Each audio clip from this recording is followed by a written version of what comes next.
For a massive open-world title that's rife with details, like freakers sitting by the lake and drinking water if they don't sense protagonist Deacon around, Days Gone is surprisingly bereft of secrets. However, you can be assured of the odd reference or three to past franchises and a few clever nods. Let's take a look at 8 secrets that you should keep an eye out for in Days Gone. Major spoilers ahead, so if you haven't completed the game, turn back now.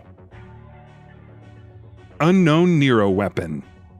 Days Gone is littered with references to Siphon Filter, Sony Bend Studios' famous stealth series that hasn't seen a sequel since Logan's Shadow for the PSP in 2007. One such reference is a weapon that can be created after collecting all the IPCA tech scattered in the world. Once the tech is collected, you'll unlock a secret mission that provides the blueprint for the unknown Neuro weapon. What else could it be but Gabriel Logan's stun gun from the first Siphon Filter? Take it for a spin and set some freakers on fire, or stop and admire the fact that Logan's initials are still on the weapon.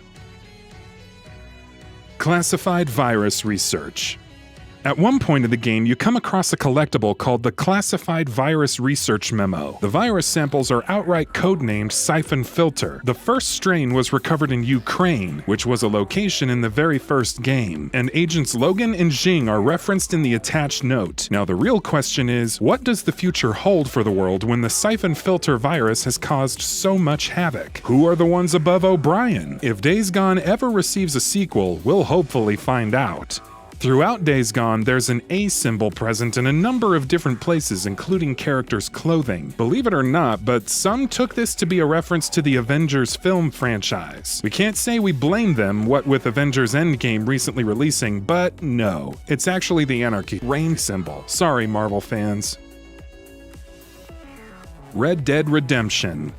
Sony Bend Studio likes to take a few cues from Rockstar's Red Dead Redemption, especially at some points with the presentation. However, it also just straight up has a Marsden in the game. Richard Marsden is a less than pleasant individual who's been causing trouble, so it's up to Deacon to kill him. The real proof of this being a Red Dead Redemption reference? Richard Marsden is wearing a cowboy hat, which you have to deliver as proof of his death. There's a fair bit of bad-mouthing for Marsden as well.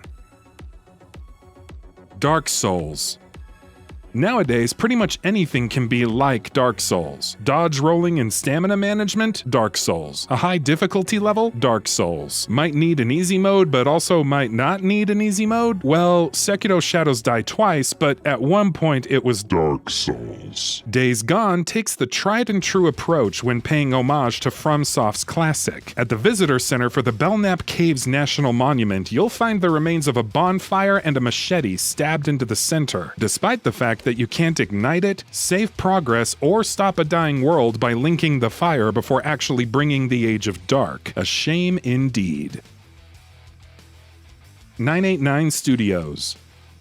One of the trophies for Days Gone has a rather specific requirement. It wants you to collect 989 freaker ears. Kinda creepy, right? However, outside of making Deacon to be some kind of strange ear-snatching bandit, it actually references 989 Studios. The company was the publisher for the very first Siphon Filter in North America, when Sony Bend Studio was still known as Eidetic. It would subsequently publish Siphon Filter 2 before Eidetic and the IP were acquired by Sony Computer Entertainment.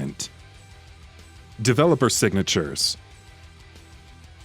At some point, you'll come across a university full of the corpses of faculty and students. The whiteboard says, "We, the undersigned faculty and students, have chosen to die with dignity," which is grim enough on its own. However, the whiteboard itself is actually full of signatures from members of the development team. You can spot Russ Severe, who's an artist for the lead environment team, Nathan Ramos, a level artist, Dan Quinn, a buildings artist, and Johnny Walker, who works in animation. It's a nice touch and a clever way to call attention to it.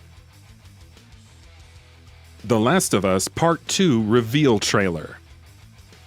This one's a bit of a stretch, but honestly, would it be all that strange given that both Days Gone and The Last of Us deal with infected humans? You'll eventually come across a house with a guitar on the floor, a messed up bed, and blood everywhere. Though it's not a one-to-one recreation of the same, this seems to echo the scene from the initial trailer for The Last of Us Part 2. Ellie is seen sitting in a house, strumming on her guitar after having murdered a lot of people. Again, because both titles aren't exactly meant to be in the same universe, this could just be a clever nod as opposed to a direct reference. And that about does it for this video. If you enjoyed what you watched and want to see more from GamingBolt, please hit the subscribe button. Also, don't forget to switch on the notifications bell icon next to it. That way you'll never miss any of our videos. Thanks for watching.